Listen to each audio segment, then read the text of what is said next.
እውነተኛ ፈጣንና ትኩስ መረጃ። በቅድሚያ አርዕስተ ዜና። በሰሜን ጎንደር ፋኖን ያስደነገጠ አንድ ከባድ የውል ስምምነት ተፈጸመ።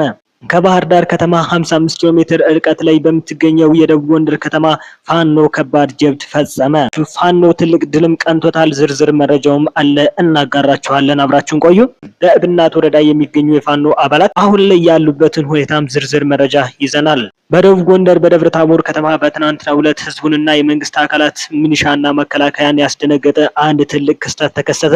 በደቡብ ጎንደር ዞን በእብናት ወረዳ የሚገኙ የፋኖ አባላት አሁን ላይ የአፈር ማዳበሪያን ለህዝቡ በአነስተኛ ዋጋ እያከፋፈሉ ይገኛሉ።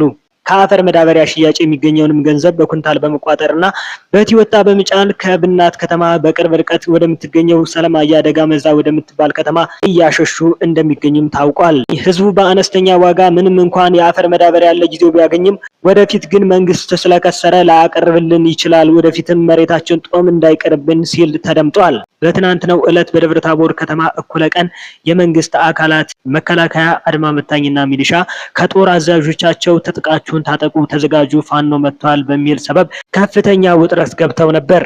ይህም የሆነበት ምክንያት በከተማው ዙሪያ አባረጋይ በሚባል አካባቢ የፋኖ አባላት በመታየታቸው ምክንያት ነው። ይህ ብቻ አይደለም። ከተማው ላይ ሲንቀሳቀሱ የነበሩ ተሽከርካሪዎችና የህዝብ ቁጥር በቅጽበት በጣም ቀንሶ ነበር። እስካሁን ድረስ ምንም አልተፈጠረም። ነገር ግን አሁን ላይ የመንግስት አካላትም ሆነ ህዝቡ ከባድ ስጋት ላይ ነው። ጦርነቱ እንደገና እንደሚጀመር እየሰጉ ይገኛሉ። በትናንትናው ዕለት ከባህር ዳር 55 ኪሎ ሜትር ርቀት ላይ የምትገኘው የደቡብ ጎንደር ወረታ ወይም ፎገራ ወረዳ ከተማ ላይ ከባድ ውጊያ ተፈጽሟል። ውጊያው የተፈጸመው በፋኖና በመንግስት አካላት ነው። ውጊያው ከላይ በድሮን በታች ደግሞ በዙ 23 እና በታንክ እንዲሁም በሌሎች መሳሪያዎች የታጀበ ነበር። በጦርነቱም ፋኖ ከባድ ጀብድ ፈጽሟል። ተኩሱ የተጀመረው ሌሊት አካባቢ ሲሆን እስከ እኩለ ቀን ለሰዓታት ያክል ፋኖ ከተማውን በቁጥጥር ስር አውሏታል። ፋኖ ወረታ ከተማን በቁጥጥር ስር ከዋለ በኋላ ወዲያውኑ ወደ ፖሊስ ጣቢያ በመሄድ ፖሊስ ጣቢያን አቃጥሏል። እንዲሁም ፋኖ ባደረገው ውጊያ 2 ዲሽቃ ቀንቶታል። አንዱን አጼ ፋሲል ክፍለ ጦር ይዞት የወጣ ሲሆን ሌላውን ደግሞ ጣና ገላውዲዮስ ክፍለ ጦርና ነበልባሉ ይዘውት ወጥተዋል።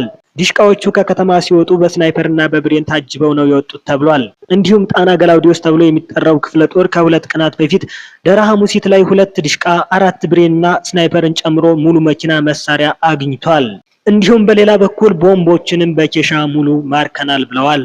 ምንም እንኳን ፋኖ እነዚህ መሳሪያዎች ቢማርክና ለሰዓታት ወረታ ከተማን ቢቆጣጠርም የመንግስት አካላት መከላከያና አድማ በታኝ ከደብረ ታቦር ከተማና እንዲሁም ከጎንደር ከተማ መምጣቱን ሲሰማ የመንግስት አካላት መከላከያና አድማ በታኝ ከጎንደር ከተማና ከደብረ ታቦር ከተማ መምጣቱን ሲሰሙ ወረታ ከተማን ወዲያውኑ ለቀው ወጥተዋል።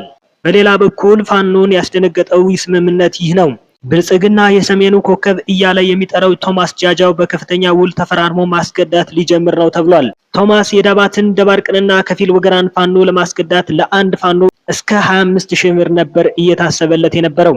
አሁን ወዮላቸው ከፍ ብሏል። ለአንድ ፋኖ 50,000 ብር ሆኗል። ይህ ደላላ ሳይነቃበት ሙሉ ቀጠና እንዳጸዳ ነግሬያችሁ ነበር።